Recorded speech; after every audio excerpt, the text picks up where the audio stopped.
Silakan Mas Bayu. Ini tadi kayaknya. Recording in progress.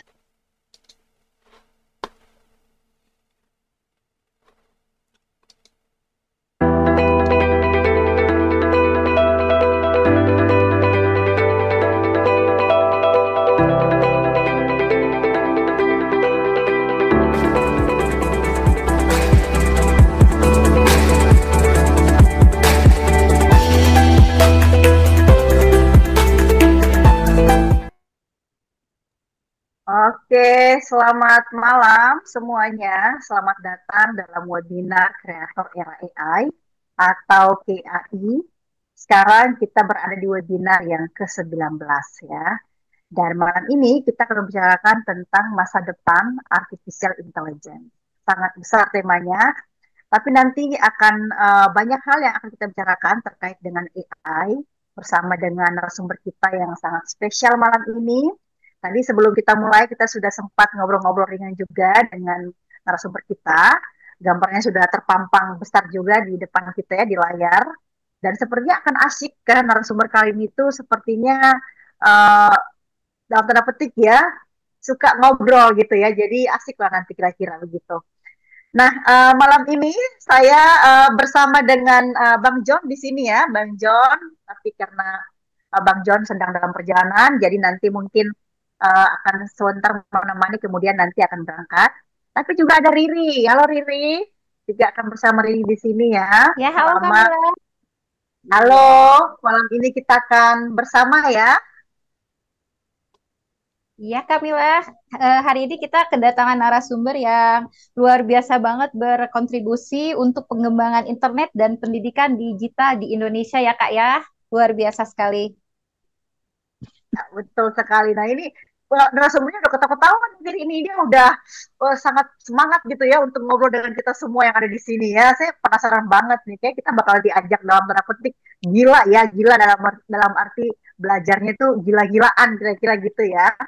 Nah, betul banget Riri, beliau ini kan sudah sangat terkenal ya, sudah perjalanan panjang ya dalam bidang teknologi, tapi kali ini, malam ini kita akan bicara ya akan lebih banyak bicara soal AI gitu ya, bagaimana perkembangan AI, tantangannya, kemudian mungkin kesiapan SDM kita dalam menggunakan AI, termasuk juga dunia industri seperti apa ya, industri kreatif nanti narasumber kita akan membicarakan itu sangat dalam gitu kira-kira ya.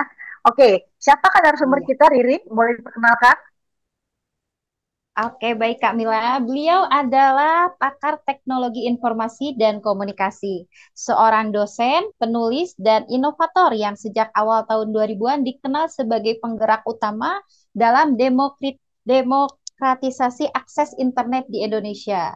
Dan beliau juga sangat berjasa terhadap pengembangan internet dan pendidikan digital di Indonesia. Apa langsung kita sambut aja Kak? Atau kita simak dulu video dari Mas Bayu? Silahkan Mas Bayu. Kita langsung sambut aja, langsung sambut aja. Langsung sambut aja. Oke. Sabar. Assalamualaikum. Oke. Assalamualaikum Pak Ono. Waalaikumsalam warahmatullahi wabarakatuh. Oke, bagaimana kabarnya malam ini Pak Ono? Senang sekali saya Riri bisa berdiskusi dengan Bapak sesama orang Bandung. Orang Bandung. Walah. Di sini Asan baru kedengeran, keren ya. Nggak apa-apa, terusin aja deh. Tempat ya Pak ya. Ya silakan Pon. Beda tempat, beda menit ya. Ya, saya mana sih ceritanya lupa gue. Itu ya, narasumber kita ya. Ya, Pak Ono, kita akan ngobrol Pak, kurang lebih setengah jam ya. Bapak akan menyampaikan, mungkin pemantik juga. Kemudian setelah itu kita akan berdiskusi dengan Bapak, Ibu, dan teman-teman yang ada di Zoom malam ini. Silakan Pak Ono. Oh gitu, oke siap. Ini masalahnya bentar. Saya pengen share screen seluruh layar susah rupanya ya. Gimana caranya share screen seluruh? Khas orang Bandung ya Pak ya. Iya. Pakai teh ngomongnya. Iya, ini nggak bisa. Khas orang Bandungnya. Ini share screen-nya nggak bisa seluruh layar. Ini nggak bisa desktop share screen-nya. Liar orang teh. Mana ya? Boleh satu persatu Pak? Satu-satu kepaksa share screen-nya. Ya udahlah, bentar. Saya buka dulu ya. Saya buka ini nih browser saya buka, saya akan share screen dulu browsernya. Ntar mudah-mudahan bisa ke share browser. Nah, mana ya browser? Ini ya kayaknya. Iya, kayaknya betul. Ini browser saya udah kelihatan.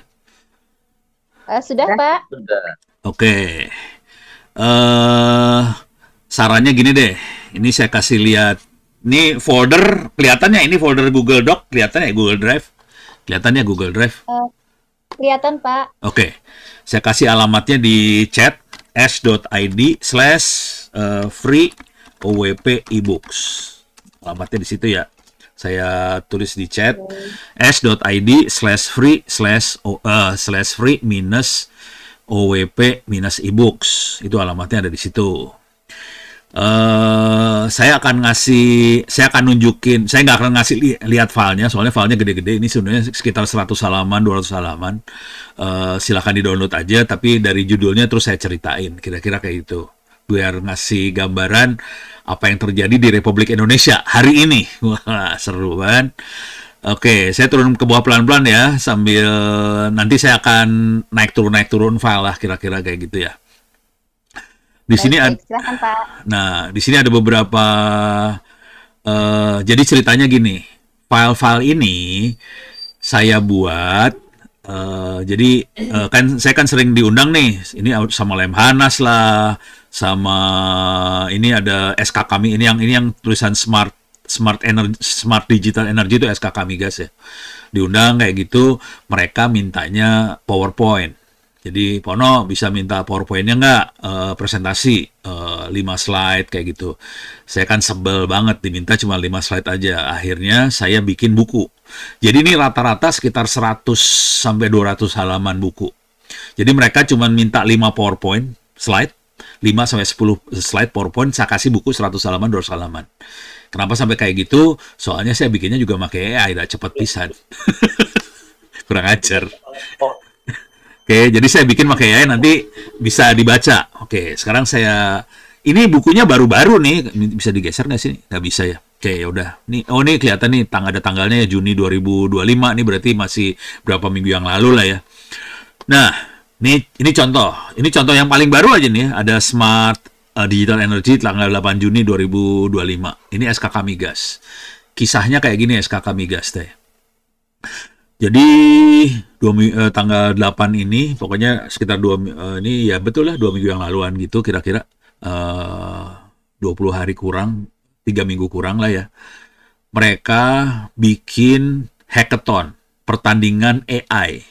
Jadi SKK Migas kan komandan dari banyak anak-anaknya Pertamina ya. Pertamina Hulu dan sebagainya. Oke.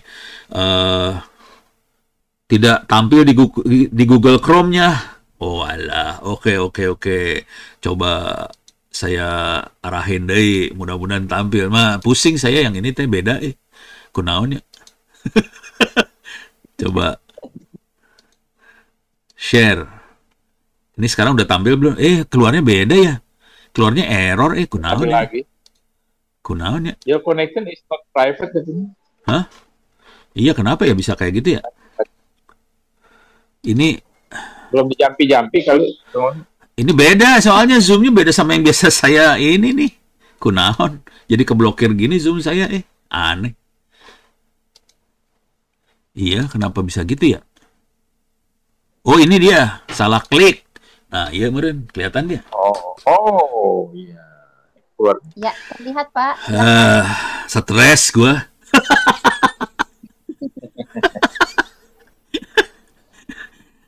Habis biasanya kan saya share satu desktop aja, saya share aja, jadi tinggal pindah-pindah mah gampang. Ini mah enggak ya, harus milih. Aduh, yang liar. Jadi ini yang Smart Digital Energy itu SKK Migas ceritanya. Jadi kejadiannya sekitar 20 hari yang lalu mereka bikin pertandingan AI di SKK Migas. Jadi SKK Migas mau tidak mau harus pakai AI buat mengefisienkan proses semua proses yang ada di dia ya. Mau nggak mau pakai AI. Kalau nggak dia susah buat nyedotin minyak sebanyak itu, susah banget. Jadi akhirnya bikin pertandingan AI. Jadi awalnya orang-orang geologi minyak segala macam teh manual, bukan manual maksudnya perhitungannya tidak pakai AI ya, pakai rumus biasa aja. Tapi udah gitu lama-lama kerasa nggak mungkin dengan data segitu banyak, nggak mungkin dia tanpa AI. Jadi pakai AI terus pertandingan. Jadi saya ngelihat banget bagaimana orang-orang itu pakai AI. Nah, yang seru dari kisah itu, jujur saya teh kaget sih sebenarnya.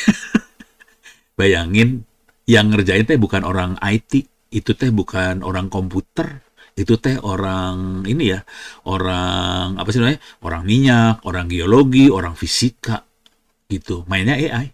AI yang biasa kita pakai juga sama, persis AI-nya sama. Jadi pas lihat, edan jago-jago juga nih orang-orang ini. Jadi mereka jago karena ini ya, karena kepaksa. Soalnya mau nggak mau harus dikerjain seperti itu. Jadi SKKMIGAS sudah sampai tahap seperti itu.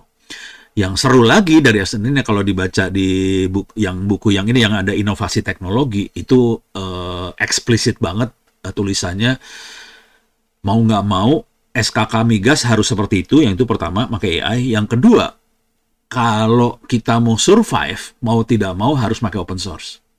Nggak bisa pakai AI-nya punya proprietary, jadi yang pakai copyright kayak gitu nggak bisa.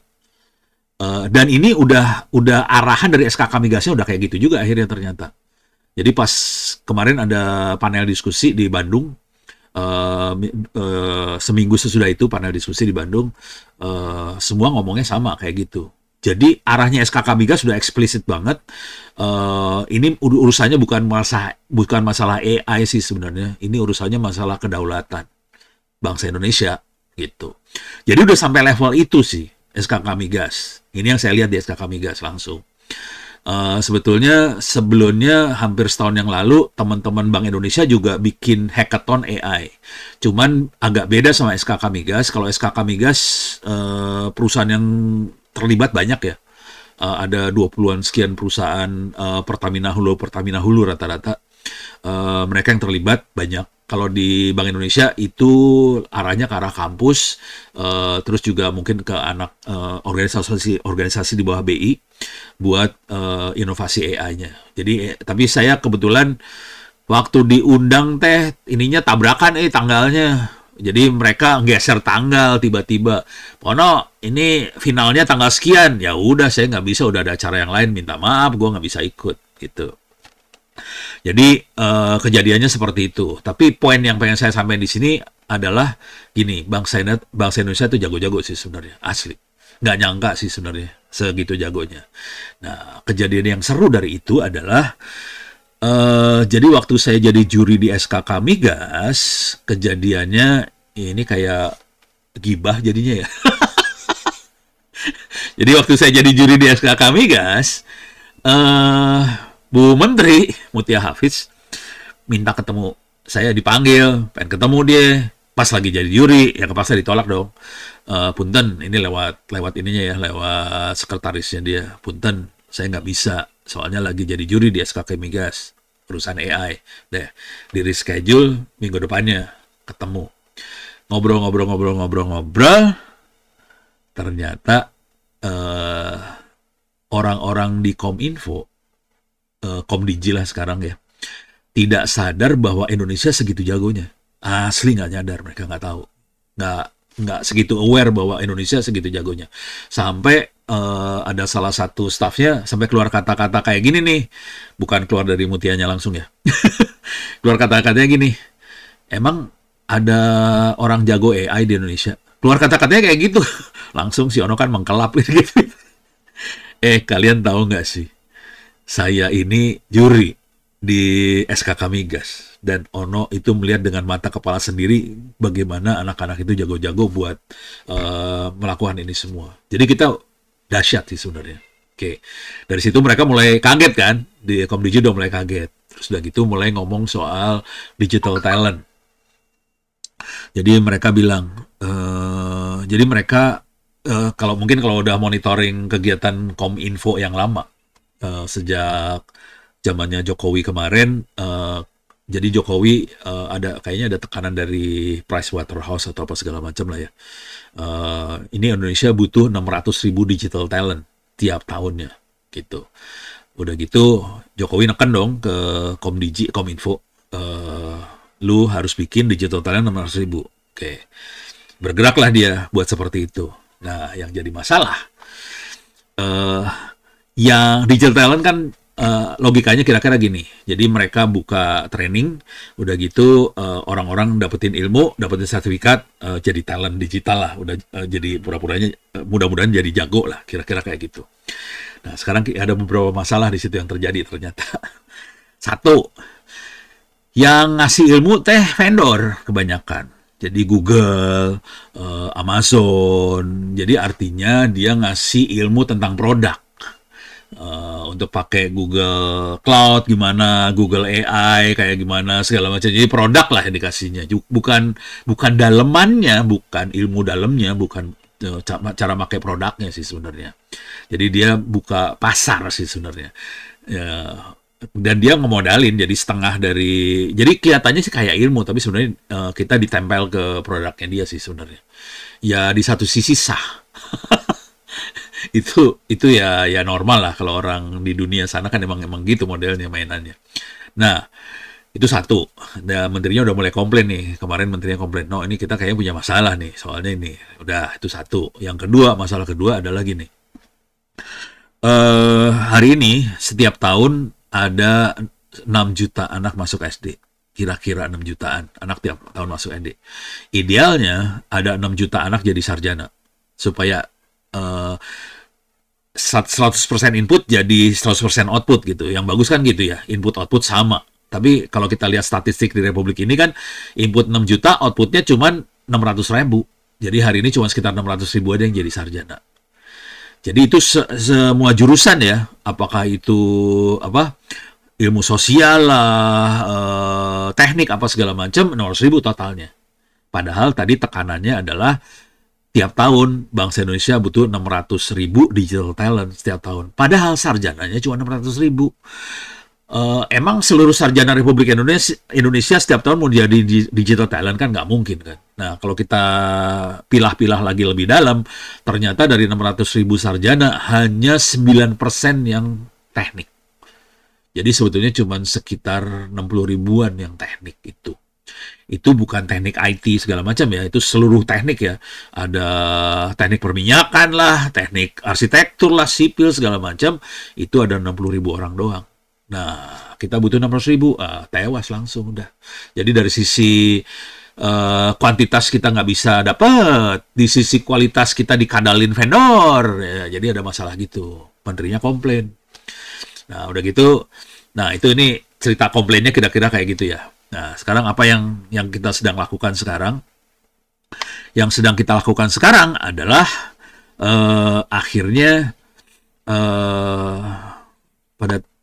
ini bisa saya share screen lagi nggak ya? Coba bentar. Saya akan buka ini lagi. Pusing nggak itu? Bentar, saya ganti website nih. Saya akan masuk website namanya Open Course ITTS ACID. Oke, ini saya buka website Open Course ITTS ACID. Oke, coba saya share screen Zoom-nya lagi. Mudah-mudahan bisa masuk ke situ ya. Nih, oke. Share. Oke. Jadi, ini sudah beroperasi sejak saya diajak gabung di ITTS, Institut Teknologi Tangerang Selatan. Akhirnya saya melakukan sesuatu yang rada radikal sih sebenarnya, rada ngaco, biasalah ono kan kerjanya ngaco. Ini kuliah-kuliah di ITTS kita lepasin gratis, free, online. Oke. Jadi ini registrasinya juga free. Ini tadi kalau logout bisa login. Nanti di bagian sini ada create new account. Oke, kalau create new account bisa bikin account, ini free account-nya. Nah, ini saya akan login. Ini kuliahnya bisa diambil free. Oke. Boleh dikerjakan berkali-kali, nggak ada batasnya, suka-suka. Saya kasih lihat contoh aja ya. Ini saya akan masuk ke kuliah AI, nggak ada yang berhasil lulus sih jujur. Ada sedikit, ada mungkin 10-20 orang yang bisa lulus. Cuman saya masuk ke yang agak lebih banyak yang lulus di cyber security lah. Jadi saya akan kasih lihat di sini jumlah yang ikut trainingnya. Ini cyber security bukan AI ya, beda. Yang ikut trainingnya ada, saya gedein biar kelihatan angkanya. Di sini yang ikut trainingnya 34.280 orang, free. Oke. Konsekuensinya dia bisa akses ilmunya, bisa akses berkali-kali segala macam. Nah, kemudian ini ilmunya. Ini ilmunya di sini bisa dibaca-baca semuanya. Nah, kemudian kalau kita berhasil dapat nilai bagus, dapat sertifikat gratis. Jadi daftar gratis, ujiannya gratis, boleh copy paste ke Google, boleh nanya teman segala macam, boleh berkali-kali diambil nilai tertinggi. Oke. Ternyata pas dilihat yang bisa dapat sertifikat cuma 57 orang. Dari 34.000 orang, hanya 57 orang yang sanggup dapat sertifikat. Bagus. Oke. Ini saya bisa download lah sertifikatnya. Ini bisa ke download sih sebenarnya. Nah, ini contoh sertifikat. Gambar sertifikatnya hilang. Di belakangnya harus saya benerin lagi nih. Tapi dia dapat nilai cuma 75 ya. Ini di belakangnya ada sertifikatnya sih sebenarnya. Berarti ke delete. Ini biasa, suka dioprek-oprek sama anak-anak, keluarnya kayak gitu kelakuan dasar. Kalau nggak saya cek kayak gini, nggak ketahuan jadinya. Ini jadi cuma 57 orang yang bisa dapat nilai di atas 60 sih sebenarnya. Padahal saya tulis di sini di atas 90 nih, di atas 90. Tapi saya tolerir di atas 60. Cuma 57 orang. Itu. Bayangkan dari 34.000 lebih orang yang daftar, hanya 57 orang yang bisa dapat nilai di atas itu. Dan ini akibatnya jangan khawatir, banyak website Indonesia yang jebol sih. Jadi ini dunia lain Ono satu lagi ya. Ono kan banyak di cyber security juga, banyak di urusan akses internet yang murah, terus AI segala macam ya. Udah, ini bagian yang rese-resenya kayak gini nih kira-kira. Oke. Ini perjuangannya kayak gini. Nah, udah kebayang bahwa sebetulnya ilmu itu sebenarnya bisa diakses. Cuman kita harus menyiapkan ekosistem supaya bisa bikin anak-anak itu pinter. Kira-kira kayak gitu. Ekosistem itu mulai dari guru, dosen, kurikulum harus dibikin secara serius. Ini bukan kerjaan proyek dan ini kerjaannya jangka panjang banget. Gitu. Urusan ini kebetulan kayaknya mulai sejak awal tahun deh, kayaknya sih, saya nggak tahu sih yang benernya. Jadi kayaknya sejak awal tahun, kayaknya Wapres Pak Gibran itu kayaknya nyuruh, kayaknya saya nggak tahu, saya nggak pernah baca tulisan benerannya segala macam. Kayaknya minta supaya AI masuk ke dalam kurikulum sekolah, artinya sekolah SD, SMP, SMA. AI sama coding ya, minta dimasukin ke kurikulum SD, SMP, SMA. Saya tadinya nggak tahu sih, asli saya nggak tahu, awalnya saya cuek dan nggak tahu, nggak peduli juga. So udah gitu, waktu itu berjalan, kayaknya teman-teman di Diknas mulai melakukan manuver untuk menyiapkan supaya AI dan coding masuk ke kurikulum. Dari satu sisi bagus. Oke. Saya baru tahu kejadian ini, tapi taunya nggak sengaja juga sih, karena saya curiga aja sih sebenarnya.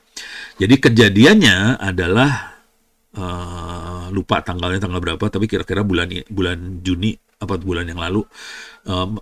Ordernya masih sebulanan lah kira-kira. Pak Fasli Jala, Pak Fasli itu bekas ex-wamen ya, bekas wamen, mantan wamen Diknas. Pak Fasli, kebetulan saya dan Pak Fasli sama-sama juri di Satu Indonesia Award. Kemudian Pak Fasli ngubungin saya, "No, bisa nggak jadi narasumber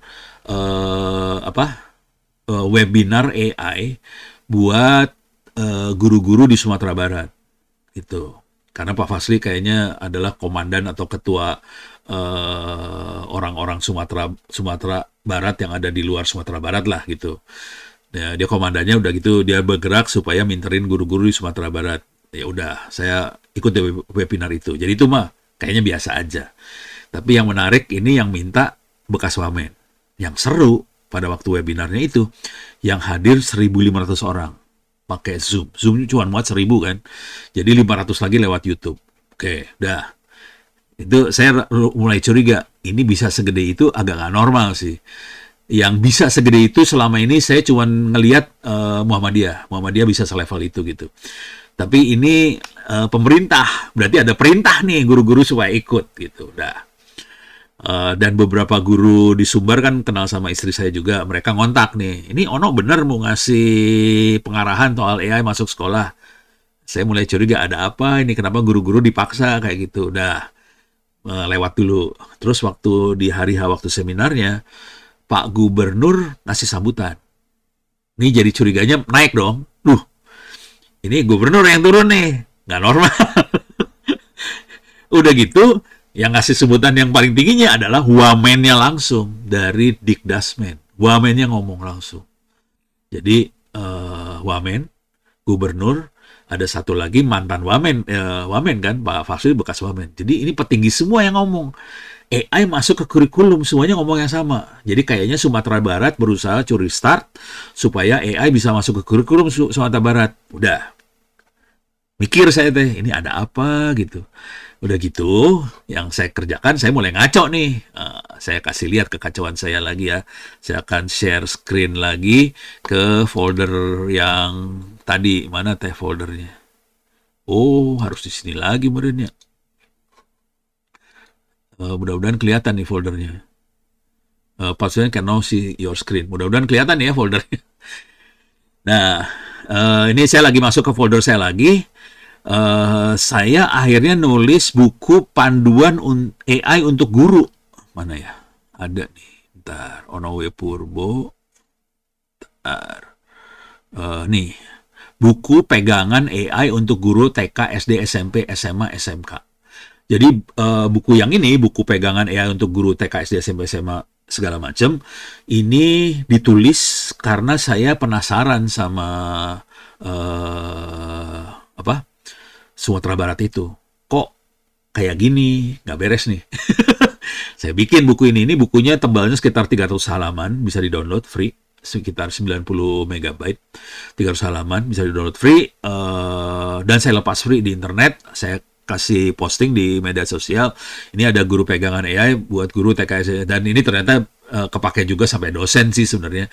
Ini materinya contohnya adalah bagaimana membuat konten buat belajar, bikin PowerPoint, apa kayak gitu-gitulah. Itu saya tulis di situ. Jadi keluar buku ini. Nah, yang seru dari kisah ini adalah nggak lama kemudian, sekitar seminggu 2 minggu kemudian, waktu itu ada temen Rino ngajakin, Pono, ketemuan yuk sama staf khusus menteri, Menteri Dikdasmen ya, Dikdasmen lah, pendidikan dasar menengah lah. Saya sempat ketemu sama dia cuma 5 menit doang sih, soalnya dia dipanggil menterinya, ya udah pergi dia. Jadi saya berinteraksi lah dengan anak buahnya. Saya ceritain yang kita kerjain gini. Tapi mulai keluar cerita bahwa ada tekanan dari Wapres untuk AI masuk sekolah segala macam. Oke, bagus. Sebetulnya pada saat itu saya udah mulai kecurigaan saya udah mulai tumbuhnya udah kenceng sih sebenarnya. Ini kayaknya ada tekanan biar AI masuk sekolah nih. Nah, konsekuensi dari AI masuk sekolah ada dua konsekuensi besar sih sebenarnya. Satu, kita harus menyiapin buku buat buku pegangannya. Yang ini saya bikin kan buku pegangan buat guru ya. Kita harus nyiapin buku pegangan buat muridnya, dan kita harus nyiapin gurunya. Hari ini belum ada guru AI di sekolah. Yang ada guru Office. Jadi kalau pakai Office ada, pakai internet ada gurunya. Tapi kalau AI kagak ada gurunya. Satu Republik Indonesia ini nggak ada gurunya. Seru nih urusannya. Lagi ngobrol dengan orang-orang staf khususnya menteri itu, mereka cerita mereka lagi rekrut 3.000 orang buat di training jadi guru AI. Oke, bagus. Kalau saya ngeliatnya bagus-bagus aja lah ya. Terus mereka cerita, oke, kita sebenarnya butuhnya 60.000 orang. Oke. Yang seru dari kisah ini adalah mereka pengen AI masuk sekolahnya bulan Juli besok. Ini cuma ada 4 hari lagi. Itu jadi nggak oke. Jadi kisah horornya adalah ini semua akan berjalan bulan Juli besok. Gurunya belum ada, bukunya belum ada. Keren banget kan? Nah, dari situ ini bukunya sedang kita buat sebenarnya. Jadi sebenarnya kita bikin buku karena tahu lah ada tekanan itu, tapi saya nggak tahu bahwa deadline-nya segitu parahnya. Jadi kita waktu bikin, kita tuh maksudnya kami dosen-dosen di Institut Teknologi Tangerang Selatan. Jadi saya sama dosen-dosen di Tangsel, Institut Teknologi Tangsel, kita lagi bikin bukunya. Ini iseng, kerjaan iseng banget sih, nggak serius. Coba saya masuk ke draft saya, ini masih kelihatan, mudah-mudahan masih kelihatan ya. Saya kasih lihat bukunya lah. Mudah-mudahan masih ke-share ini. Kalau nggak share, tolong bilang di chat ya. Di sini ada buku AI untuk SMP SMA. Oke. Di sini naskah-naskahnya lagi ditulis. Rata-rata baru sekitar 50-an halaman per buku. Ups, klik 2 kali nih kayaknya. Bentar, tutup dulu. Oke, saya akan masuk klik sini. Oke, ini bukunya. Kan ada, ini kelihatan ada SMA kelas 12 semester 2, 12 semester 1, segala macam. Ada SMA kelas 10 semester 1, ada yang kelas 7 semester 2. Ini bisa, oh ini ada yang lagi ngedit nih. Dosen-dosen pada ngedit semua sih sekarang. Dosen-dosen kami di ini ya. Ini contoh bukunya. Kali bukunya kita nggak buka orang buat ngebaca ya. Kalau soalnya kita lagi serius ngedit, jadi ini nggak kebuka. Kalau yang tadi yang s.id itu kebuka, semua bisa baca. Kalau yang ini nggak kita buka, ini karena kami yang di kampus yang lagi ngedit serius. Ini buat saya kasih lihat aja bentuknya. Di sini ada tujuan pembelajaran, ada mind mappingnya, ada segala macam, ada teori segala macam. Saya kasih lihat dikit aja, satu bab aja ya, yang ini aja ya. Ini saya sembarangan aja lah. Jadi di sini ada tujuan pembelajaran. Ini waktu nulis buku jujur kita nggak. Waktu nulis sebetulnya jadi waktu ketemu sama staf khusus menteri, saya cerita kita lagi nyoba nulis buku AI lah. Mau kita lepasin free buat Republik Indonesia. Kita minta ini dong bocoran kurikulumnya seperti apa gitu. Terus dia ngasih buku bocorannya, dikasih sih. Akhirnya kita berdasarkan buku itu kita generate, kita bikin materi ini. Gitu ya. Jadi materi ini dibantu AI juga buat bikinnya ya. Jadi ada tujuan pembelajaran, ada peta konsepnya, ada penjelasan. Ini masih belum dikerjain nih. Penjelasan konsepnya masih dikerjain, ini masih poin-poin yang harus ditulis. Terus ada contoh kasus, terus ada aktivitas siswa, ada latihan soal dan sebagainya. Kayak gitu sih. Bentuk bukunya kira-kira kayak gini. Kita targetnya satu buku sekitar 100-150 halaman lah. Supaya tidak terlalu membebani orang tua murid lah. Kira-kira kayak gitu. Dan kita akan lepasin free PDF-nya. Cuman yang jadi masalah bukan itu sih. Masalahnya kan mereka mau start bulan Juli ini. 4 hari lagi. Bukunya nggak ada, gurunya kagak ada. Keren banget dah. Republik lu pada. Pusing saya sebenarnya. Oke, jadi kondisi buku kayak gini, mudah-mudahan dalam waktu sebulan 2 bulan ini buku ini bisa selesai. Kalau itu selesai, mudah-mudahan bisa dipakai buat Republik ini buat terbang AI-nya. Ini yang terjadi secara umum di Indonesia. Saya punya waktu berapa menit lagi? Lanjut, Pak. Kenapa? Masih boleh lanjut. Boleh lanjut ya. Saya kasih, sekarang saya akan masuk ke teknologinya dikit. Saya kasih ini ya. Orek-orekan teknologinya dikit tentang AI-nya. Jadi kalau ini saya berusaha pakai bahasanya orang awam lah supaya lebih gampang. Secara umum yang paling berkesan buat orang banyak adalah yang keluarga ChatGPT dan teman-temannya ini ya. Ini kategorinya generative AI. ChatGPT, ada Grok, coba bentar. Grok, ada Gemini dan lain-lain. Ada banyak banget ya. Terus kalau mau bikin, salah klik. Kalau bikin gambar, mau bikin video, ada banyak lagi. Ada Canva.ai, ada apa lagi? Ada lagi kalau anak saya kebetulan anak anak seni rupa, ada Confi UI. Ini bisa untuk gambar, bisa buat audio, buat ini. Ini keluarganya keluarga generatif AI semua nih. Oke, jadi kita bisa bikin sesuatu dari AI. Bisa tulisan, bisa gambar, bisa audio, bisa video. Ini buat generate. Oke. Yang awal yang bikin booming banget ChatGPT ini.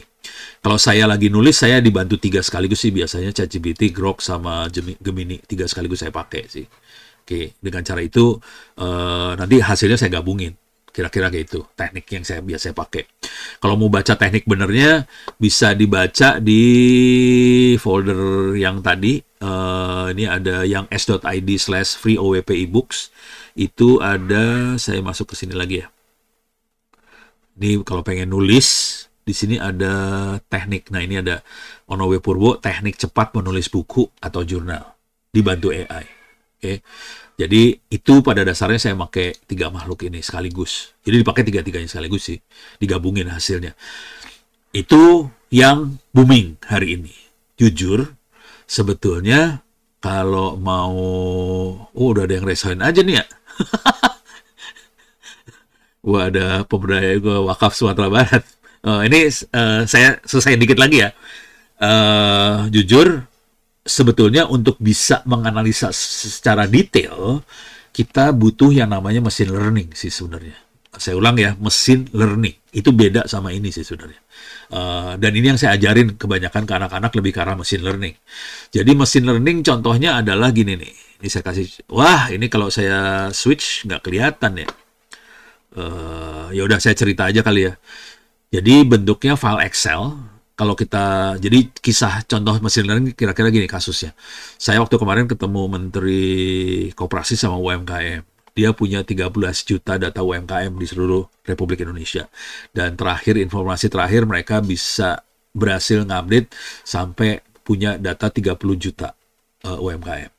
Yang jadi masalah bukan jumlah datanya. Dengan data seperti itu harusnya dia bisa presisi ngeliat kondisi dunia usaha UMKM itu ya. Udah gitu harusnya dari data itu dia bisa melakukan prediksi ke depan. Sebaiknya seperti apa UMKM itu. Itu ya. Ternyata mereka nggak bisa. Karena mereka tidak menguasai ilmu machine learning tadi. Gitu. Jadi yang saya ajarin di kelas, saya lebih ke arah machine learning. Saya pakai Orange Data Mining, softwarenya ini free. Kalau yang free dan gampang pakai Orange Data Mining, programmingnya bentuknya gambar. Ini saya kasih lihat source code-nya nih, contohnya yang paling gampang. Bentuknya gambar kayak gini, bisa diklik enggak sih? Oke, susah. Oh, ada ini di sebelah kanan. Oke.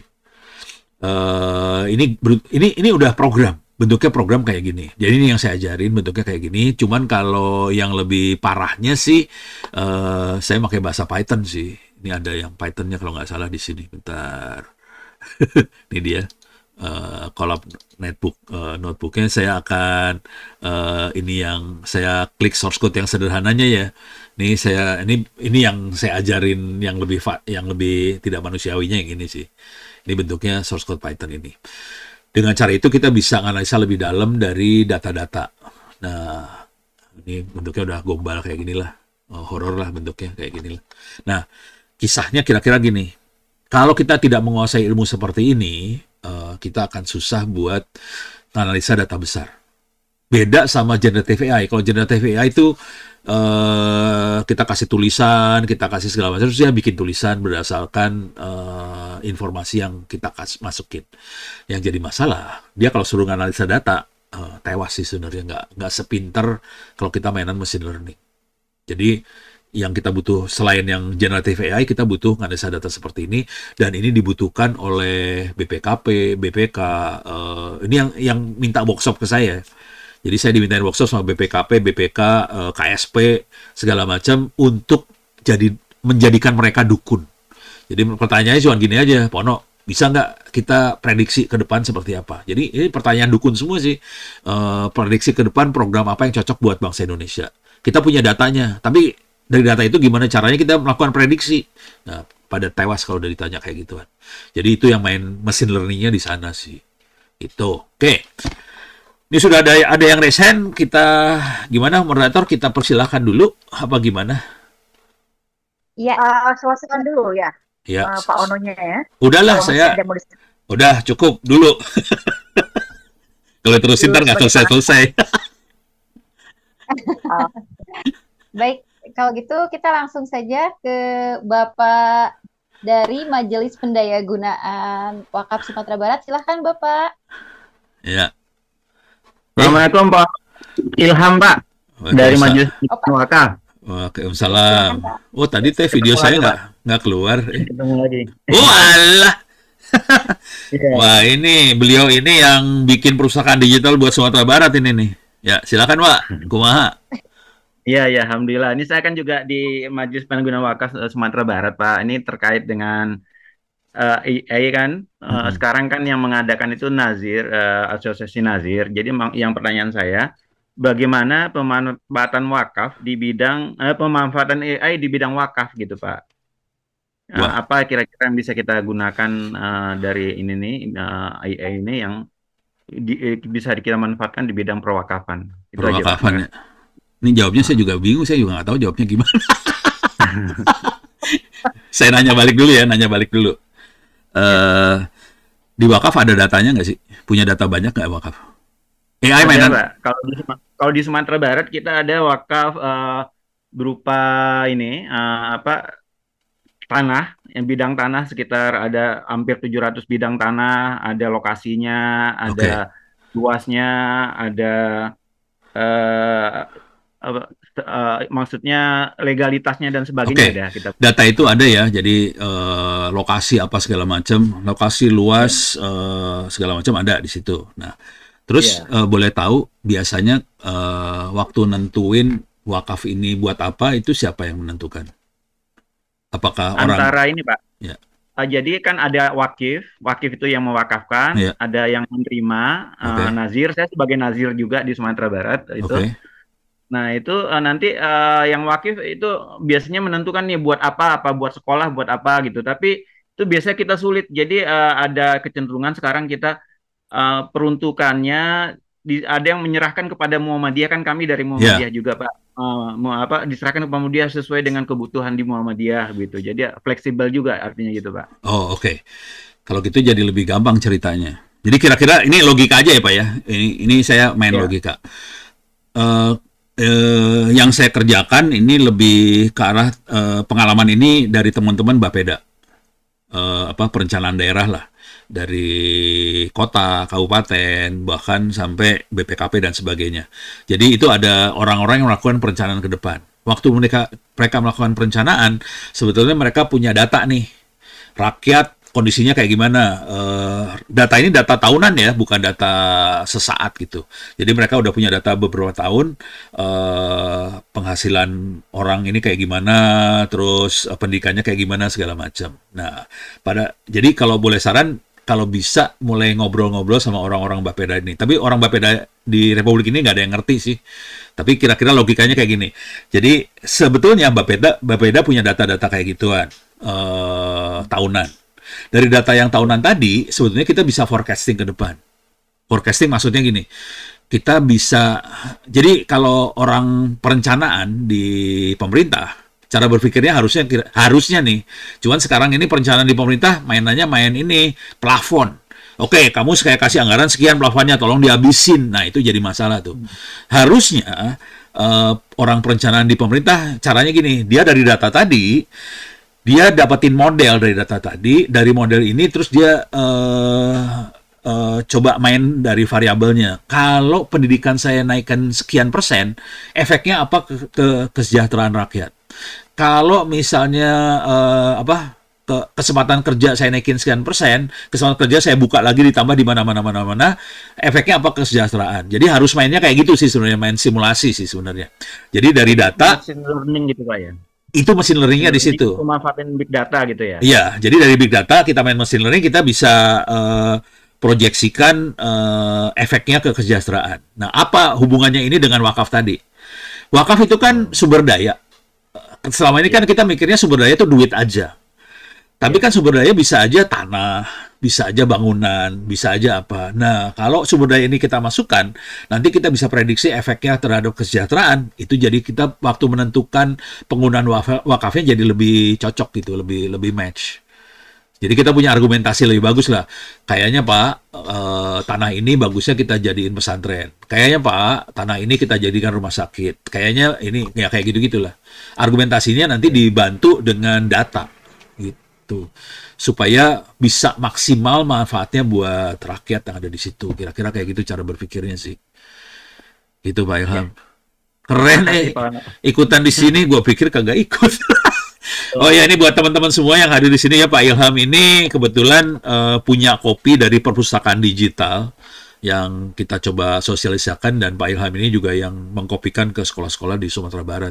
Nggak tahu, mungkin Sumatera juga ya. Terima kasih banyak Pak Ilham, thank you. Terima kasih Pak, Assalamualaikum. Waalaikumsalam.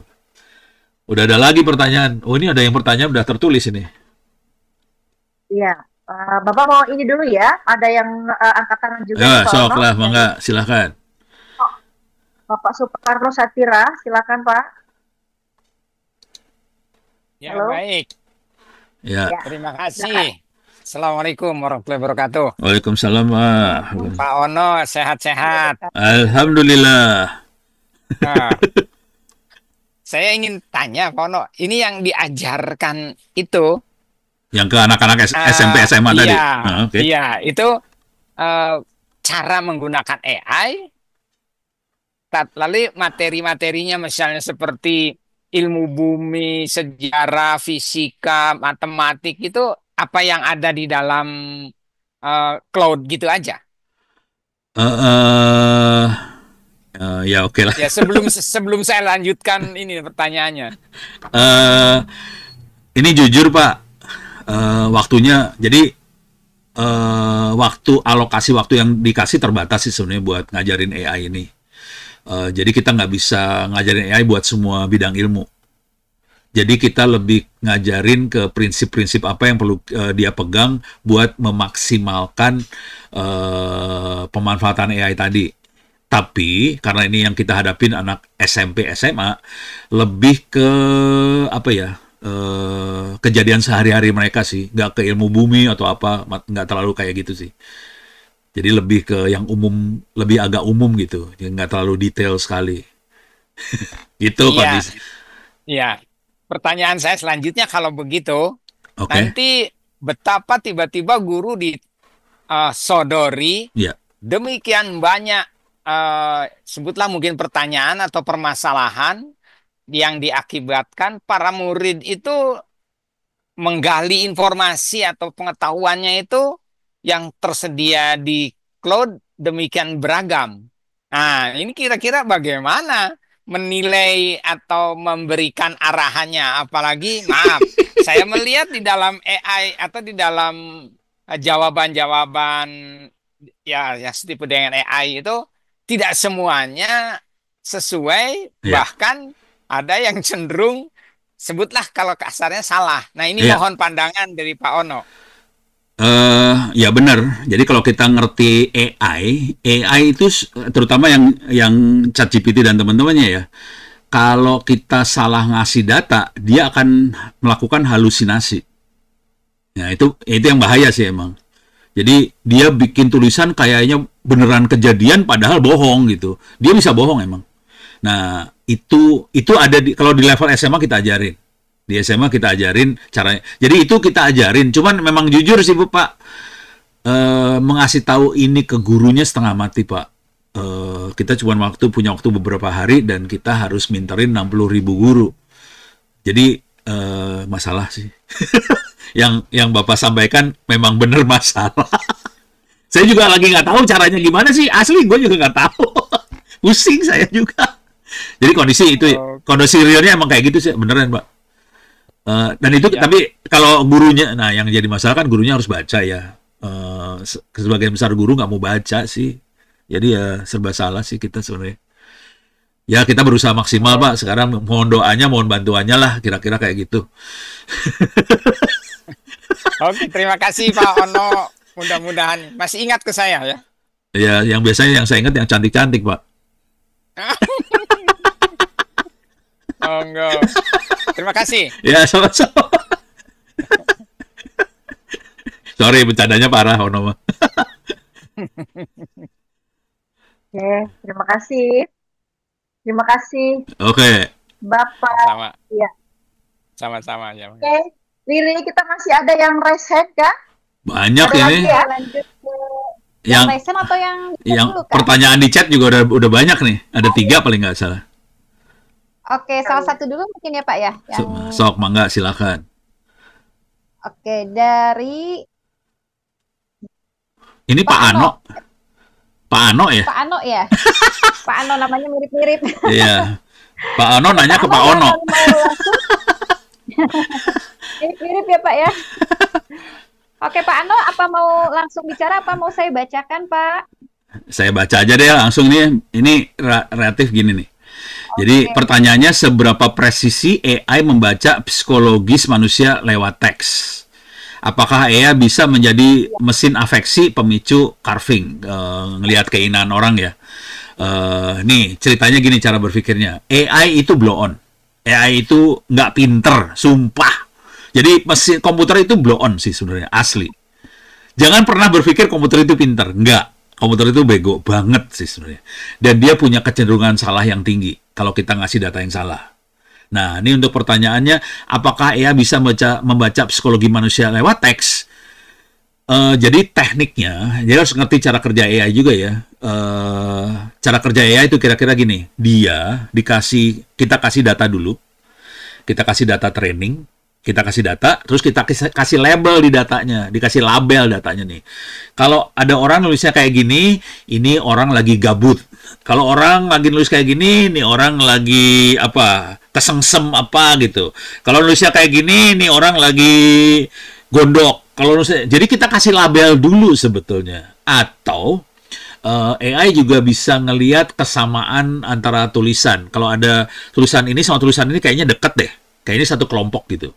Jadi dia bisa kayak gitu, udah gitu kita labelin nih. Ini kelompoknya kelompok gabut. Ini kelompoknya kelompok lucu. Ini kelompok apa gitu. Jadi manusia yang harus ngasih tahu ke dia sih. Konsekuensi dari situ adalah, apakah AI bisa membaca psikologis manusia? Enggak. Sebenarnya nggak bisa dia. Yang kejadiannya adalah kita kasih training dulu AI-nya, kalau tulisannya kayak gini, dia apa, tulisan gini kayak apa, psikologisnya kayak apa. Jadi kita kasih tahu dulu si AI-nya, udah gitu, nanti ada tulisan, dia ngelihat kemiripannya ke yang mana kelompoknya. Nanti ya sebenarnya kalau dari sisi algoritma dia ada persentasenya kira-kira. Oke, ini kayaknya 90% dekatnya ke arah sana. 50% dekatnya ke arah sebelah sana. 30% dekatnya ke arah sana. Dia ambil yang 90%. Kayaknya ini bagian yang gabut deh. Jadi kira-kira kayak gitu caranya. Jadi AI itu bego banget sih. Gitu. Beres ya? Ini saya ngomong kayak gini di TVRI waktu itu. Langsung pembawa acaranya stres, langsung bengong. Ono ngomongnya AI itu blow on. Parah. TV langsung stres. Gila sih Ono ngomongnya seenak jidat. Jadi apakah ya bisa menjadi mesin buat pemicu carving, keinginan segala macam? Jadi itu caranya adalah kalau kita pakai ini ya, pakai ChatGPT dan teman-temannya, dia bereaksi nih. Si ChatGPT agak lebih pintar dikit dari AI yang normal, tapi cara bekerjanya masih sama sih sebenarnya. Dia melakukan klasifikasi, pengelompokan, clustering. Dari situ dia kasih respons berdasarkan cluster yang dia punya gitu. Dari situ dia kan ngelihat orang cara ngomong nih, orang ngasih prompt ke mesin, nanti mesin bereaksi, oh kayaknya dia maunya yang kayak gini jawabannya. Nah itu jadi bisa micu sih sebenarnya dari situ. Yang berbahayanya kalau micunya bunuh diri, dan itu kejadian bunuh diri. Parah. Jadi harus hati-hati sih sebenarnya. Nah ini bagian dari bukan cyber security. Ini bagian dari security-nya AI. Jadi AI ada security-nya sebenarnya. Nggak boleh sampai dia micu yang nggak boleh AI itu sampai bisa dieksploitasi ngelihat data pribadi orang kayak gitu. Jadi personal orang harusnya nggak boleh masuk ke AI sebenarnya. Jadi itu ada, ini saya dipanggil sama teman-teman di BSSN urusan kayak ginian. Badan Siber Sandi Negara waktu itu ngundang, Mono bisa nggak ngomong soal keamanan AI? Jadi orang-orang itu kan nggak ngerti keamanan AI seperti apa. Kan mereka biasanya ngamaninnya server, ngamanin jaringan, ngamanin handphone. Nah ini yang diamanin kan bukan alat, ini cara berpikir sih sebenarnya. Jadi yang diamaninnya beda nih caranya. Kita mengamankan data training sih sebenarnya. Jangan sampai data trainingnya dieksploitasi dan akhirnya mengeksploitasi user yang sebelah sananya lagi. Nah itu ada lagi ilmunya lagi sih, kira-kira gitu. Seru ya? Ya menarik sekali ya Pak Ono. Ini baru Tapi bagaimana diomongin ya loh. Pak? Belum Kalau di, ini masih diomongin doang, belum dikerjain. Pas kalau ngerjain lebih seru lagi. Pusing kepala lu ngerjainnya, asli. Tapi jadi ini juga ya Pak, kalau misalkan banyak kan sekarang fenomena orang curhat ke AI. Kalau misalkan tanggapannya tadi seperti yang Bapak katakan, Bisa, memberikan apa ya respon buruk negatif itu kan bisa jadi bisa. dampak negatif juga Iya, tuh yang iya, sering curhat ke AI. iya. Konsekuensinya si AI-nya waktu ngasih training AI, AI kan di training ya, dikasih data. Nah, itu orang yang masukin datanya harus jago sih sebenarnya. Dia harus mikir ke depan, kira-kira respon sebelah sana kira-kira bakal kayak gimana. Kita harus masukin datanya bener. Kalau kita di kampus di Tangerang Selatan, kita ngasih training data. Jadi kalau ini yang akan sedang terjadi nih di pemerintah kota Tangerang Selatan, lagi mesinnya lagi dibeli sekarang, tapi programnya sih udah mulai jadi sih. Supaya gede, kita pakai mesin yang agak gedean. Nah, ini kita masukin data-data misalnya peraturan menteri, perwal, peraturan wali kota, segala macam kita masukin. Jadi kalau ada orang misalnya saya pengen izin usaha, saya harus kemana gitu. Jadi kayak gitu, kalau kita tanya ke ChatGPT nggak bisa jawab tuh. Jadi kita bikin yang buat lokal, dan itu mulai banyak yang minta kayak gituan. DPR RI minta, kemarin Kemlu minta, semua mulai pada minta kayak gituan. Jadi pengen yang lokal. Karena kalau kita nanya ke ChatGPT nggak bisa. Dan itu datanya harus kita proteksi benar-benar sih, kita bikin supaya jawabannya jadi benar gitu kira-kira. Nggak kebayang kan sampai kayak gini ceritanya? Iya, betul, seru sekali ya Pak ya. Baik Kak Mila, sepertinya kita bacakan lagi chat selanjutnya. Ya, tuh masih ada ya di kolom chat. Iya. Oke, berikutnya ada dari Pak Andi Irawan. Pak, bagaimana optimalisasi AI untuk pengajaran bahasa asing? Oke, itu ada kalau ini udah kategorinya udah yang ChatGPT dan teman-temannya ya. Nah, cuman kalau di kita, saya perlu bisa sharing nggak ya? Ini saya jawabnya teknis nggak? Atau cerita dulu lah, jangan sharing dulu lah. Cerita aja ya. Soalnya sharing jadi teknis saya tuh Ya. bahaya kalau saya tuh kalau udah sharing teknis banget, ngeri. Jadi kira-kira logika berpikirnya gini. Di balik AI itu kalau kita lihat ChatGPT, Gemini segala macam itu ada pilihan model. Oke. Di balik AI itu selalu ada model. Model apa yang kita pakai untuk menjawab. Gitu ya. Nah, ini tergantung model ini di training buat apa. Nggak semua model di training untuk multibahasa loh. Nggak semua model training multibahasa. Ada model yang di training buat bikin gambar aja. Ada model yang di training buat bantu ngoding. Jadi masing-masing model punya spesialisasi masing-masing. Kami di kampus kebetulan bikin kayak ChatGPT lokal. Di salah satu model, ini modelnya free banyak. Bisa tersedia, bisa di-download free. Software-nya namanya Olama. Ini open source. Bahasa panjangnya kira-kira gini ya, Open Large Language Model. Disingkat sama dia jadi Olama. Tapi Open Large Language Model sebetulnya. Itu nama program, Olama nama program. Olama ini butuh model-model lagi. Jadi banyak orang yang bikin model, contoh model DeepSeek yang beken, salah satunya DeepSeek. Ada lagi Gwen, itu Alibaba kalau nggak salah yang bikin. Ada banyak lah model. Teman-teman Indosat juga bikin model juga. Oke. Nah, ada beberapa model yang nyiapin untuk multibahasa. Jadi dia bisa bahasa Indonesia, bahasa Inggris, bahasa Indonesia, bahasa Inggris, bahasa apa lagi gitu. Nah, itu kita harus pakai model yang tadi supaya bisa ngomong sama bisa berinteraksi dalam beberapa bahasa itu. Jadi sudah ada barangnya. Nah, kalau kita mau ditempelin lagi dalam bentuk suara, nah kita harus main lagi gimana dari teks jadi suara, ada lagi gitu. Jadi ada makhluk-makhluk itu ada sih. Jangan khawatir. Sip. Mudah-mudahan ngejawab nih. Oke, baik Pak. Terima kasih banyak. Berikutnya, kita lanjut pertanyaan berikutnya Pak ya. Ada sebentar saya scroll dulu. Ini banyak sekali yang sudah mengetik pertanyaan di kolom chat. Emang seru. Ini juga Pak Ini Firdaus. narasumbernya ini menarik sekali bahasanya. Jadi pesertanya pun banyak yang ingin bertanya. Sebentar Pak. Berikutnya dari Nah, ini Bapak Firdaus Putra. Pak Ono, bila AI diadopsi level SMP sampai SMA, apakah ada implikasi jangka panjang di mana otak siswa menjadi malas, pikiran menjadi tumpul, dan critical thinking menjadi mandek, dan seterusnya? Kira-kira bagaimana mitigasinya, Pak Ono? Nah, Silahkan. oke. eh jadi bisa dua arah sih. Bisa jadi males, tumpul, nggak bisa mikir. Bisa satu lagi jadi pinter banget. Jadi emang dua arah sih. Yang namanya pisau kan bisa dua arah ya. Bisa bunuh, bisa buat masak. Sama, AI juga sama aja sih dua arah.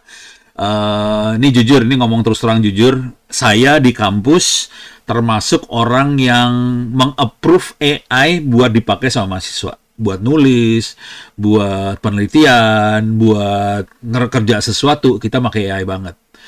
Apakah ini membuat si mahasiswa jadi bodoh? Kalau ini kasus yang ada di kampus saya ya. Jadi saya menyarankan semua dosen mahasiswa semua pakai AI. Soalnya kami kampus baru kecil harus bertanding dengan kampus besar, ITB, UI dan teman-temannya. Oke. Contoh kerjaan yang kita kerjain adalah kemarin, ini boleh dibuka nggak ya? Ya, buka icip-icip aja kecil-kecil, saya buka dikit lah ya. Ini Boleh Pak, silakan. Nggak, takut dibilang sombong itu aja, aduh abun deh. Jadi kejadian kemarin teman-teman DPR RI, ini DPR RI ngontak kita di kampus, karena ini kan kampusnya isinya banyak hacker ya. Udah gitu ngontak, no bisa bantuin nggak mengevaluasi webnya DPR RI? Oke. Kalau kita pakai alat yang tradisional buat mengevaluasi web, kita nyerang pakai alat-alat tradisional buat ngevaluasi webnya DPR RI, nggak ketemu bolongnya. Akhirnya mahasiswa saya masukin AI ke dalam alat-alat buat evaluasi tadi. Jebol tuh webnya langsung. Jadi bisa kayak gitu sih. Jadi kalau kita pakai AI, probabilitas buat variasinya jadi lebar banget. Ada sesuatu yang tadinya nggak kepikir sama alat tradisional tadi, akhirnya jadi pakai AI jadi ketemu dan bisa jebol. Cuman untuk ngodingnya itu anaknya harus jago. Jadi nggak bisa anak biasa aja sih, nggak bisa. Jadi tetap orangnya harus jago supaya alat-alat ini bisa maksimal dipakainya. Jadi nggak pakai AI terus AI-nya jadi pinter ya, kita jadi malas. Enggak sih. Saya sendiri pakai AI buat nulis buku, bukan berarti ono pakai satu kalimat buku jadi gitu. Nggak bisa. Promnya bikinnya tolong buatkan buku belajar Islam dibantu AI. Nggak bisa, harus panjang. Itu untuk satu buku promnya saya bertubi-tubi banyak banget. Baru bukunya jadi bagus. Dan ini jadi AI itu kayak apa ya? Kayak temen pembantu kita buat menyelesaikan pekerjaan kita, tapi kita sebagai supirnya, sebagai mandornya, kita harus pinter mengarahkan AI tadi. Kalau kitanya nggak pinter, AI-nya nggak akan bisa.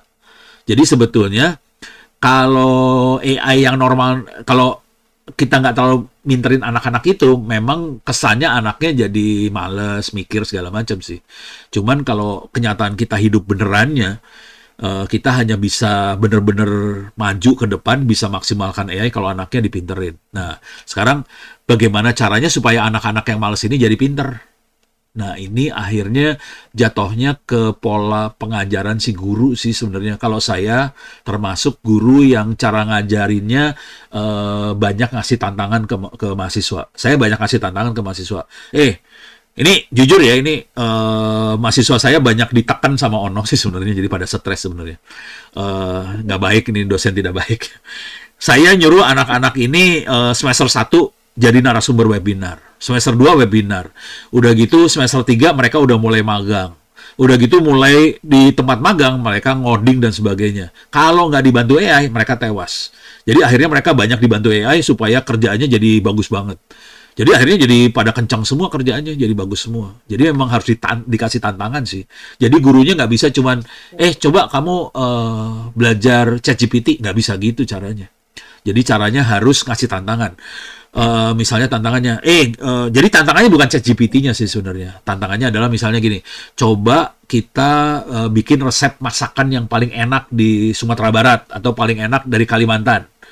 Nah, dia dibantu AI nih, gimana ekosistem di Kalimantan. Jadi AI membantu buat nyariin informasi segala macam, kita yang ngeramunya gitu. Jadi bentuknya tantangan sih, kira-kira kayak gitu. Mudah-mudahan kebayang ya. Tapi kalau udah ngerasain gurunya Ono mas pada stres pasti. Ya semua pada pengen diajarin Pak Ono nih. Ya Riri ya. Betul. Setelah ini. Iya, Langsung jadi ada muridnya Pak Ono nih. habis ya pertanyaan di chat ya.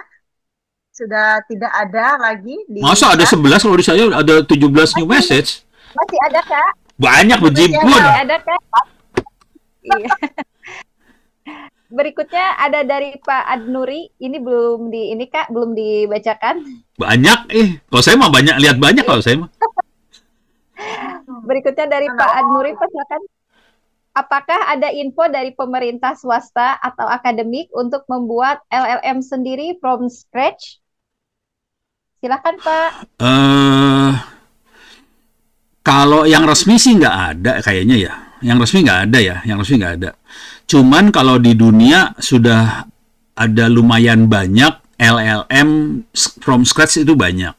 Jadi jujur kayak kampus kita, Institut Teknologi Tangerang Selatan, kita bikin dari scratch. Tapi kita bikinnya dari yang open source. Jadi caranya gitu aja. Tapi kita nggak pernah nunggu pemerintah ngumumin sih. Jalan aja langsung. Soalnya kalau nunggu pemerintah ngumumin, nanti kesempatan dapat cuannya jadi berkurang.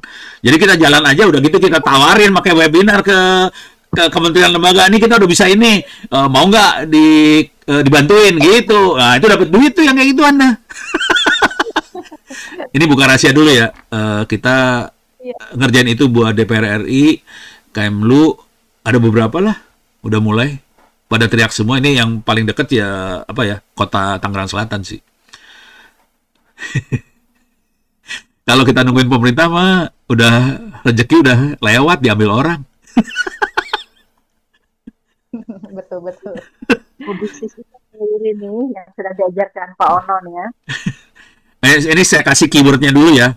Softwarenya, kalau yang mau cepet jadi, softwarenya namanya Ollama. OLLAMA, Ollama tuh softwarenya. Itu bukan kayak software Windows, bukan ya. Ini software buat server ya. Jadi buat Linux open source server namanya Ollama. Kalau di Windows agak lebih horor cara nginstallnya. Tapi itu command line, jadi nggak ada grafiknya sama sekali. Itu command line makanya. Kalau kita pengen grafik, salah satu yang paling gampang buat dipakai namanya Open Web UI. Open Web UI. Nah, itu agak gampang makainya. Cuman agak susah di customnya. Nih teman-teman di kampus akhirnya ngoding sendiri sih. Akhirnya ngoding sendiri. Dan keren jadinya. Gitu. Mereka buat nyambungin satu sama lain pakai N8N. Ya ini keyword-keyword yang saya masukin. Nggak usah dimasukin ke hati ya. Mungkin keywordnya terlalu apa ini ya udah. Pokoknya ada lah makhluknya. Kita biasanya kalau udah ngomong sama orang IT baru kita buka benerannya. Kalau bukan orang IT saya takut ngebukanya. Takut pada pingsan. Sok. Karena pada bingung ya Pak ya. Iya. IT. Ya saya ngomong global aja ya. Saya minta maaf saya nggak berani masuk ke dalam. Takut pada ini Ono ngomong apa sih. Tapi menarik sekali ya Pak. Kalau misalkan kita bicara soal penerapan kurikulum AI di Indonesia, apa itu berarti sebagai guru atau pengajar yang akan mengajarkan AI di sekolah itu mereka harus atau wajib sebagai orang lulusan IT ya Pak ya? Enggak sih. Orang IT-nya juga nggak ngerti kok.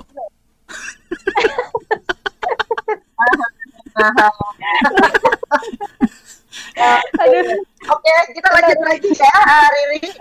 Masih ada ternyata banyak ya betul pertanyaan. Iya, banyak sekali Kak. Mas Yusrisal, ini masih terkait dengan tadi ya soal AI masuk sekolah. Sepertinya masih banyak yang penasaran Pak Ono ya. Mumpung Pak Ono sudah buka sedikit-sedikit, sepertinya kita pengen kulitin sekalian di sini ya. Ya nah boleh. Ini dari Mas Yusrisal ini masih kepikiran katanya soal AI itu masuk ke SD sampai SMA. Sementara buku belum ada, guru belum ada. Terus gimana rambu-rambunya atau regulasinya, semacam peraturan yang berkaitan dengan penggunaan AI. Saya khawatir mereka malas berpikir karena semuanya dikerjakan oleh AI. Jangan anak sekolah yang disertasi aja banyak yang melakukan plagiasi. Mohon pencerahan Pak. Masih belum puas kayaknya nih soal ini, soal sekolah nih. Coba Pak Ono boleh dibongkar sekalian nih Pak. Aduh, ini kayaknya nggak bisa dalam 1 menit 2 menit. Tapi intinya bangsa ini belum siap sih.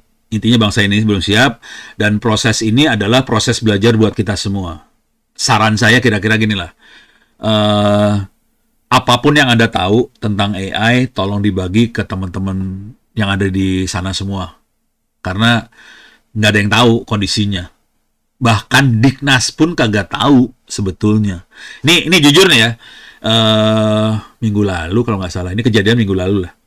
Jadi ini pusat kurikulum ngundang kami untuk partisipasi untuk bikin buku panduan, untuk bikin buku pegangan AI sekolah. Jadi diulang ya, bikin buku panduan untuk bikin buku pegangan. Ini lagi ngomongin buku panduannya mau seperti apa. Buku panduannya belum ada loh, jangan khawatir. Jadi kita ngomongin mau bikin buku panduannya mau seperti apa buat bikin buku pegangan. Baru sampai situ ngomongnya. Ini udah berantem semua nih. Yang seperti tadi, saya khawatir ini. Iya emang khawatir sih. Kalau saya cenderungnya akan konservatif jadinya. Ini cara konservatif kira-kira gini. Cara bermain konservatifnya. Jadi, supaya AI itu tidak terlalu berbahaya buat kita semua, saya akan cenderung untuk tidak pakai AI yang ada di online. Sebetulnya. Gitu ya. Soalnya kalau AI-nya kita pakai ChatGPT segala macam, itu terlalu kebuka. Informasinya jadi kacau-kacau nanti. Kalau saya cenderungnya pakai AI, kita bikin server lokal buat sekolah. Nah, dengan server lokal di sekolah, kita akan masukin materi-materi yang terbatas hanya untuk keperluan sekolah itu aja. Ini ngomong jujur dulu, Diknasnya nggak kepikir sampai situ. Jadi Diknas tidak sampai situ pengetahuannya. Mereka mikirnya pakai online, terus pakai ChatGPT dan teman-temannya, dan itu memang berbahaya banget. Kalau saya cenderungnya akan pakai server lokal buat di sekolah. Nah, ini sedang dikerjakan sama dekan kami di kampus, namanya Pak Aulia. Dia sekarang yang bikin server buat AI di kampus ITTS, dan saya udah bilang sama Aulia ini, gimana kalau kita bikin lagi server buat sekolah, tapi modelnya kita jangan pakai large language model. Kita makainya small language model, terus data trainingnya kita pakai buku-buku pelajaran sekolah. Yang ada, kan Diknas punya buku pelajaran sekolah buat SD, SMP, SMA ya. Jadi buku-buku yang PDF itu kita masukin sebagai data training, jadi ilmunya terbatas pada dunia itu aja. Kita bisa bikin mesin seperti itu sebetulnya. Dan itu yang lagi kita kerjakan. Kalau berhasil nanti kita akan lepasin gratis sih sebenarnya. Nah, kalau itu udah terjadi sebenarnya lebih aman. Nah, cuman penjelasan seperti ini kan nggak nyampe ke Diknas. Gitu. Mereka, ini boleh saya buka rahasia nggak sih? Rada nggak enak. Jadi kalau bapak-bapak, ibu-ibu pernah berkeliling di orbit di sebelah sana, tekanan dari vendor tinggi banget di sebelah sana. Vendor akan berusaha untuk menjual produknya dia untuk dipakai di Diknas dan teman-temannya. Nah, ini akibatnya fatal kalau produknya ternyata, kan produk ini seringkali dirancang bukan buat sekolah. Produk AI terutama dirancang buat perusahaan, buat kementerian, lembaga yang orangnya memang sudah dewasa. Yang buat sekolah jarang yang bikin sih sebenarnya. Jadi itu yang berbahayanya. Karena kalau udah buat orang dewasa itu kan datanya bisa kemana-mana sih sebenarnya. Nah, kita lagi bikin yang buat sekolah dan ini akan kita free-in juga sih. Gitu. Tapi ya ini masih inisiatif kita aja sih. Belum ada yang lain yang ngerjain. Itu Pak Yusrisa. Kalau teman-teman mau gabung ya bisa ngobrol-ngobrol aja sih. Cuman ilmunya tadi ya, OLAMA, OpenWeb UI, gitu, Linux. Jangan pernah pakai Windows, nggak akan bisa pakai Windows. Gitu. Sip.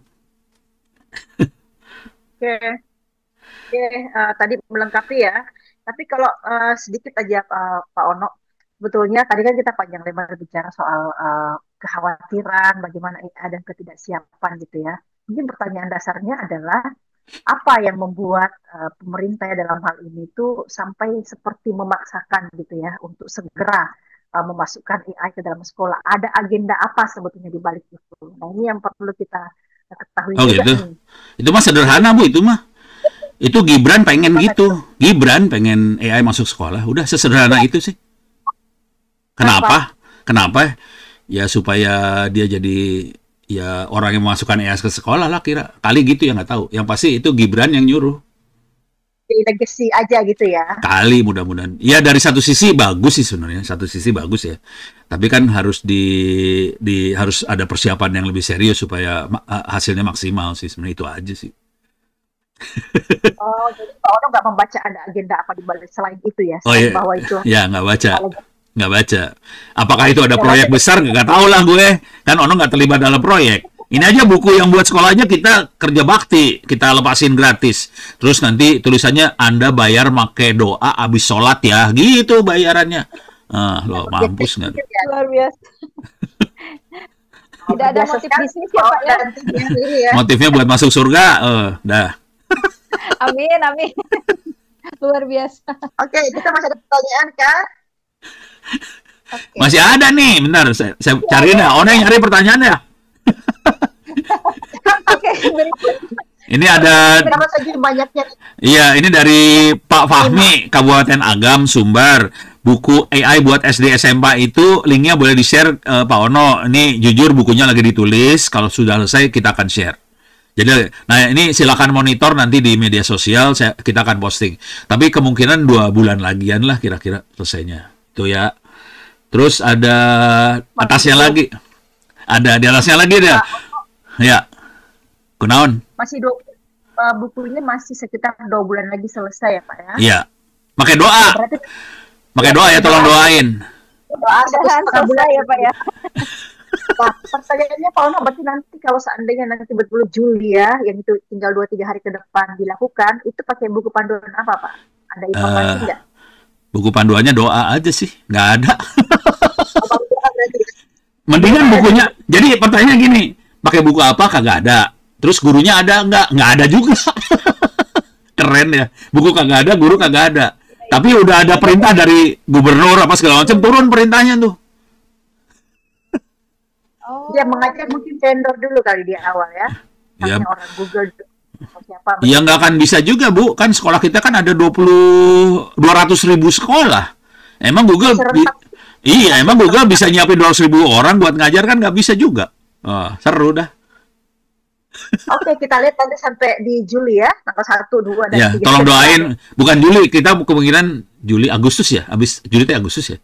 Agustusan lah, mudah-mudahan bisa selesai. Iya, Agustus dari Bapak Ono, tapi yang dari pemerintah kan Juli Oh, kan. oh nggak tahu kalau pemerintah mah gue kagak tahu. Itu pakai doa yang itu.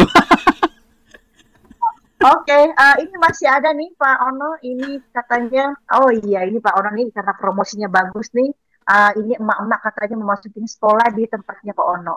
Alhamdulillah. Cuman gini sarannya kalau mau masuk sekolah di TTS, sarannya gini. Ini buat curi start ya. Supaya bisa cepat selesainya di sekolah TTS, tolong anaknya sejak SMA, tolong minta kerjakan semua kuliah yang ada di opencourse.itts.ac.id. Saya ulang, opencourse.itts.ac.id.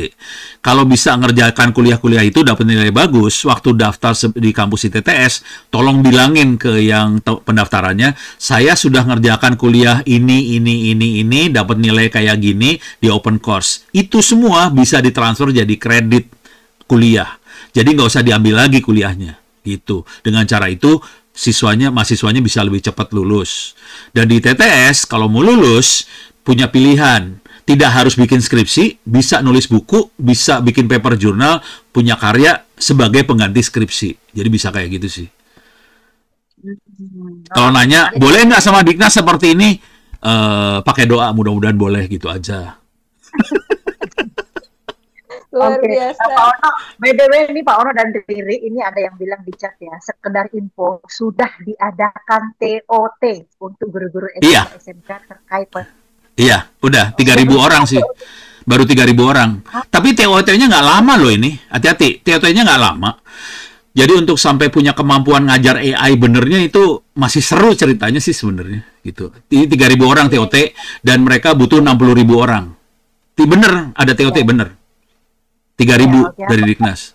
Tapi belum selesai 3.000-nya belum selesai loh. Belum selesai 3.000-nya ya. Ini dalam proses TOT-nya. Iya. Tapi kan di negara kita kan banyak hal yang bisa disulap Pak Ono. Iya, kita kan emang tukang sulap semua. Tukang sulap, tukang ya. sihir, dan sebagainya ya. Jadi dalam waktu singkat ya Kak ya, dalam waktu singkat. Bisa, semua bisa diatur ya. Besok pun bisa terjadi. Iya, keren. Kalau sudah perintah, kalau Ya. sudah kita turun ya selesai sudah. Oke, kalau kita kembali ke sini ya, Riri di sini masih, ternyata ada beberapa lagi ya. Sementara waktu kita masih udah mulai sempit ya. Ini apakah sudah dijelaskan ya? Ini Bapak Enduro bertanya, apakah sudah dibahas mengenai potensi penggunaan AI on device di masa depan? Apakah lebih kepada GPU atau NPU? Nah, bahasa apa ini? Oh Yang ngerti iya, ini kayaknya. Bahasa orang IT Kak. iya. Bahasa saja. Saya akan coba ngomong pakai bahasa manusia ya. Saya lagi nulis bukunya sama Denny. Denny itu orang Bloomberg. Ini orang Perancis, dia orang Perancis. Ada Bloomberg Indonesia, dia bisa bahasa Indonesia. Nah, kita lagi nulis dan Denny dulu eksperimen bikin tadi ChatGPT server ChatGPT di handphone dan jalan. Jadi bisa bikin server ChatGPT di handphone jalan sih sebenarnya. Tapi teknologinya itu masih Olama yang tadi saya sebutin. Cuman kita pakai model yang kecil. Jadi kalau tadi kan LLM, Large Language Model. Konsekuensinya Large Language Model, kita butuh komputer yang gede karena large. Supaya bisa taruh di handphone, kita makainya SLM, Small Language Model. Dan ini operasional sih. Jadi itu yang bukunya lagi ditulis. Saya udah selesai bagian saya nulis, tinggal nunggu Denny buat nyelesain tulisannya. Kalau udah selesai kita akan lepasin buku itu. Tapi logika berpikirnya sebenarnya LLM ganti model aja sih, cuman itu aja sih. Dan jalan di handphone jalan, di Android jalan, gitu bisa, nggak masalah. Beres ya. GPU NPU ya ntar itu mah private aja lah. Kasihan ibu-ibu ini dengerin GPU NPU stres.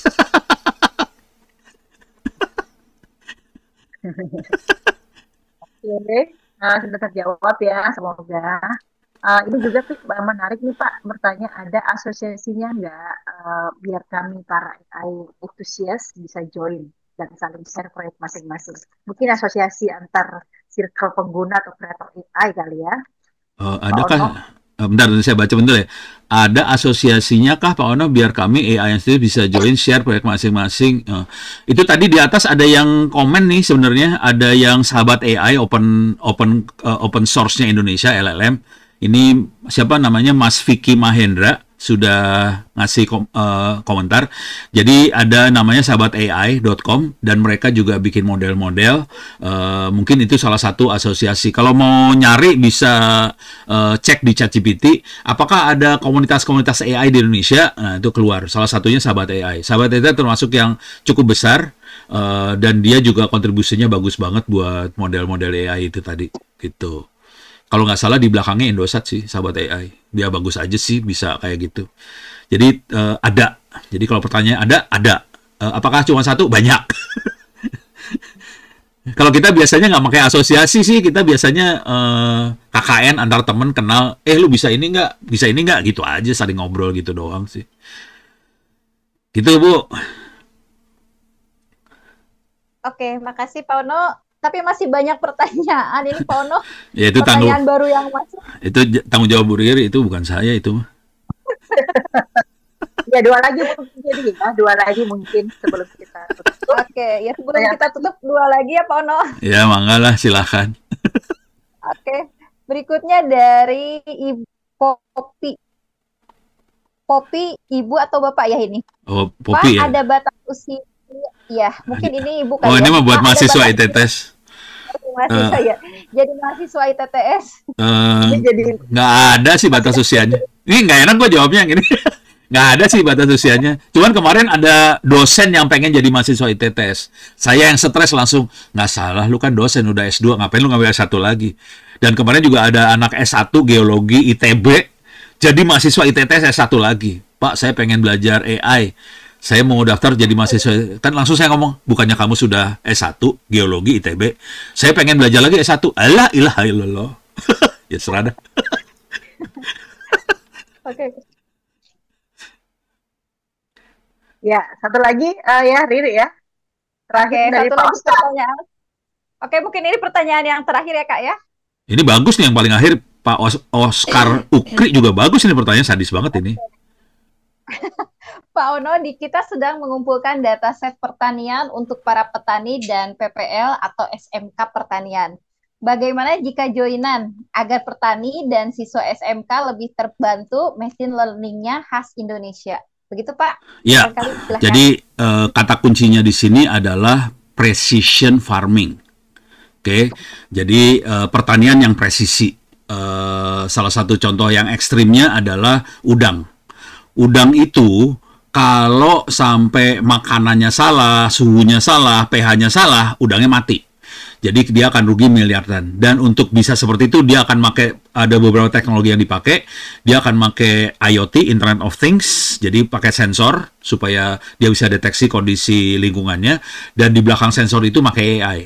Jadi misalnya, ini suhu makanan kurang, langsung pakai AI, makannya ditumpahin seberapa besarnya, itu main AI banget sih.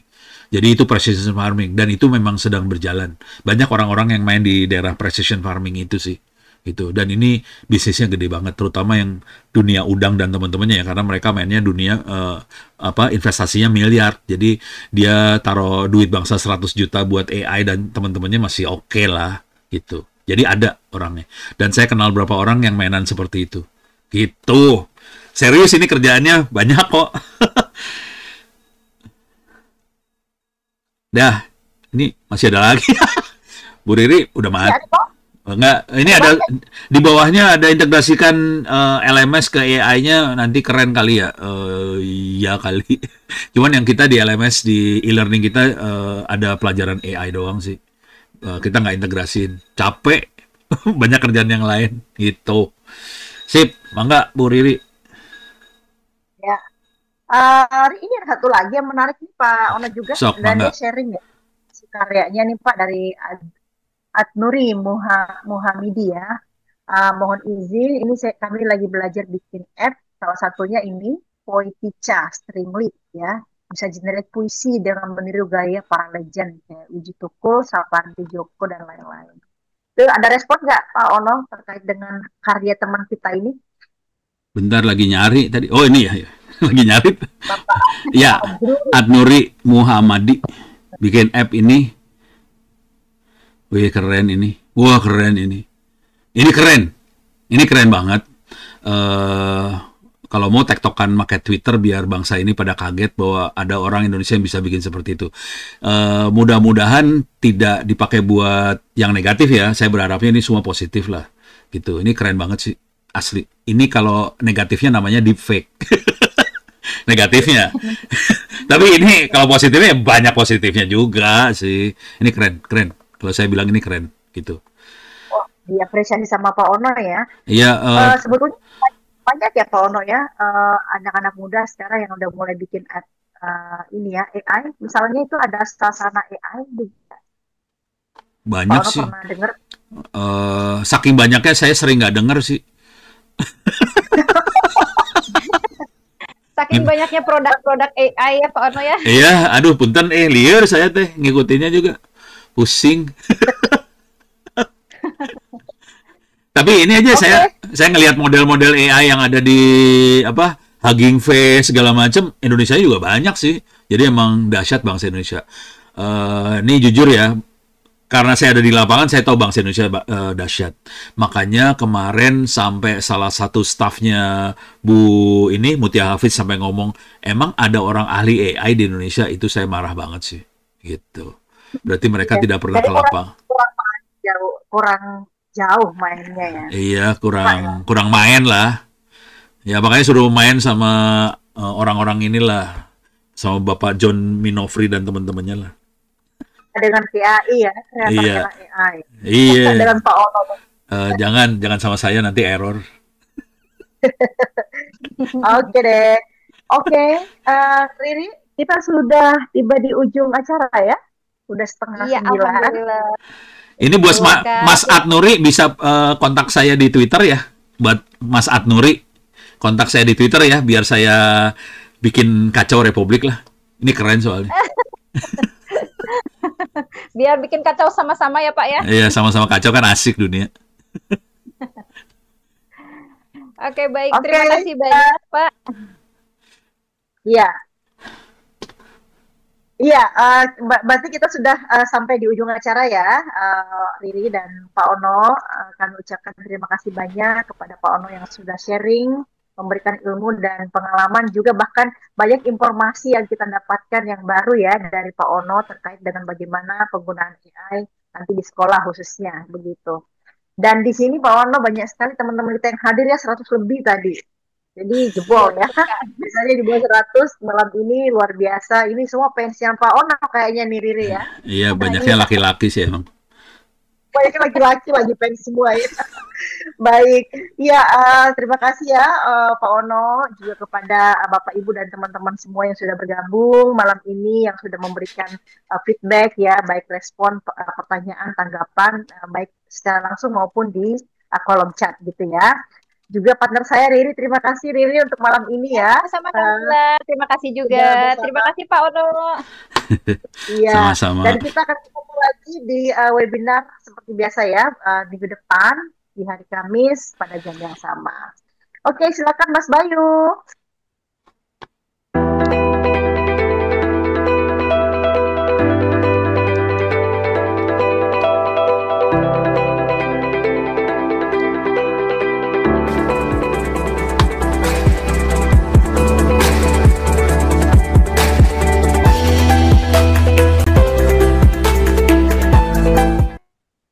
Oke, terima kasih. Selamat malam semuanya. Selamat istirahat. Terima kasih. Selamat malam. Waalaikumsalam. Yuk. Saya pamit juga ya. Ya, silakan Pak. Yuk, makasih, makasih.